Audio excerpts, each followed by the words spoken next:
Hello guys. You are on the channel Alice Reddit Stories. Enjoy watching. There is a lot that goes into this story, and I don't want to bore you all. Essentially, I am a girl in my mid-20s. Amy is my ex. We have been broken up for as long as we were together and have managed to maintain a decent friendship through it all. We didn't end on bad terms, and there is a part of me that always wanted to get back together. Our relationship was great, and I haven't ever gotten over her. My best friend also liked her before we got together, but we had a very mature conversation about everything, and they were happy for me to pursue her. That was nearly 10 years ago now. After our breakup, my best friend and I would often talk about the situation. How much I still love her, how much not being with her hurt me, how it was the worst decision I had ever made. On one particularly emotional night, I opened up about all of the relationship. Things I won't list here. But the kind of thing a friendship of over 10 years could handle hearing. My best friend asked if I would be okay if they ever got together, and I very clearly spelled out that it would be the end of our friendship. Well, you know where this is going. They had been talking for a while, and my best friend told me that they were officially together. They weren't asking anything. Not my feelings, not if I would be okay, not if I was over her. Because, frankly, they knew the answer. They were together now, and that was that. They were emotional when telling me, and I comforted them, but the next time I saw them, I went off. I told them all the things I needed to. That they were a snake, disrespectful, untrustworthy. They had traded a 10-year friendship for a chance with a girl. And that hurts so much. When we spoke, they said they knew that they would hurt me, but that they forgot about the conversation where I said it would be the end of our friendship. Some highlights of the things they have told me include, I wish our conversation had been more productive. You've been broken up for years. How long was I supposed to wait? I didn't think you'd throw me away, because yeah, I'm the one that acted immorally here, and I don't consider our friendship over. I very firmly corrected that last one. My other friends have done well to keep me calm, and keep me from lashing out at my former best friend. But this hurts so bad. I feel like an idiot for trusting them. I feel betrayed by the one person I never thought would do this to me. And I feel utterly powerless, because I am expected to just deal with it so that I don't rock the boat with the wider friendship group. But I know I will never forgive my former best friend. What's a friendship without trust? And how can I trust someone who will just forget a very important conversation when it benefits them?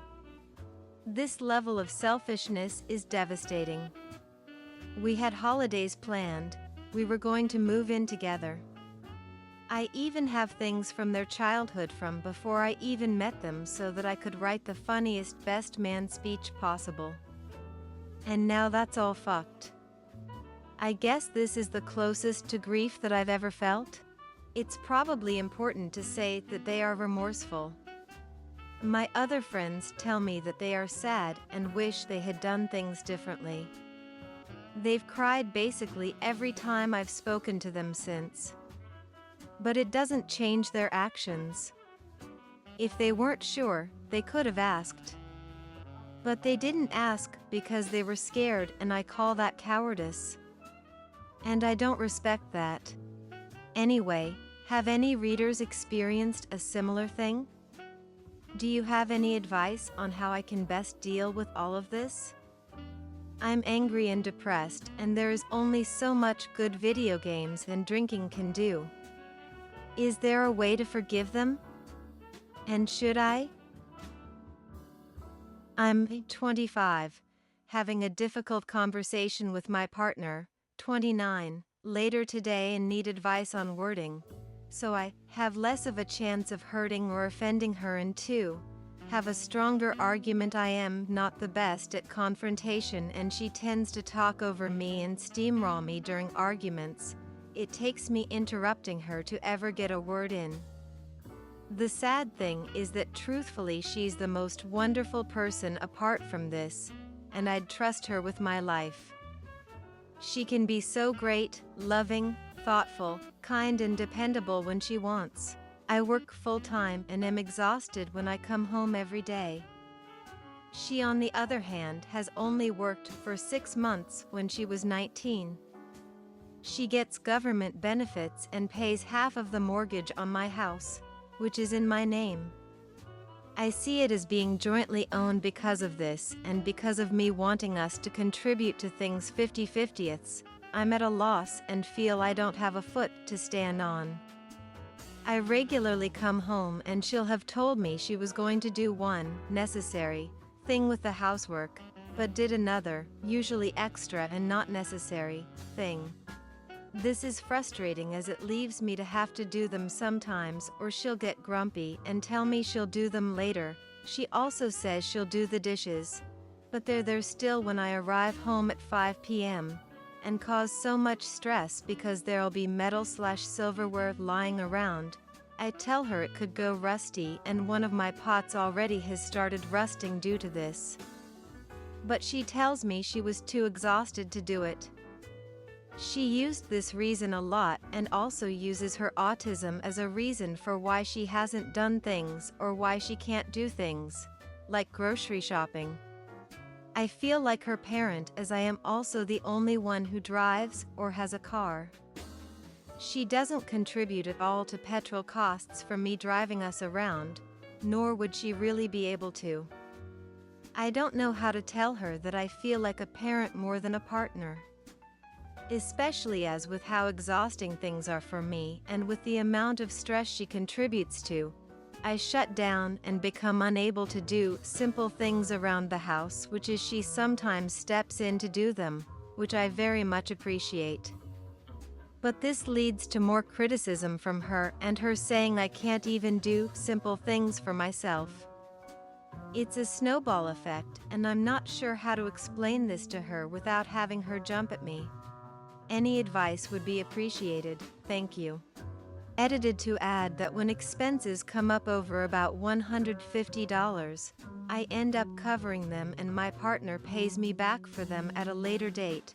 For example, like with our Wi-Fi extender and some furniture we got, because our TV was too heavy for the current cabinet it was on and we needed better storage. She decided without telling me that she can pay $50/fortnightly towards what she owes. But that means she'll have paid me back by around March next year, if not later. I don't like this, but also don't like being held back by not getting necessities or things that can improve life and aren't impulse purchases. But I also don't want to pay for everything myself like a sugar mama/sugar daddy. At the beginning of the relationship, I used to offer to pay for dates, and while it was 50-50 at the start, it gradually became me being out and hungry, so offering to pay. This caused her to sometimes automatically expect me to pay, which I had to pull her up on. She was respectful about it for the most part. This was just to give a better outlook on the situation. I feel like she drags me down in these ways, but I love her with all my heart, and know that she is a wonderful and beautiful young woman, just waiting to get through a few hurdles. Like for example, I taught her how to cook, using a stovetop, and how to use an oven, and also introduced her to a couple of nice and healthy foods that she likes. I'm very proud of the progress she's made with this and with how well she can cook. Before she'd be so hesitant to even turn the knob on an oven, but now she's more self-sufficient, asking for the temperature and time, but doesn't fight back if I give her a roundabout estimate like she used to. That may be her autism making her need an exact number and setting for the dials.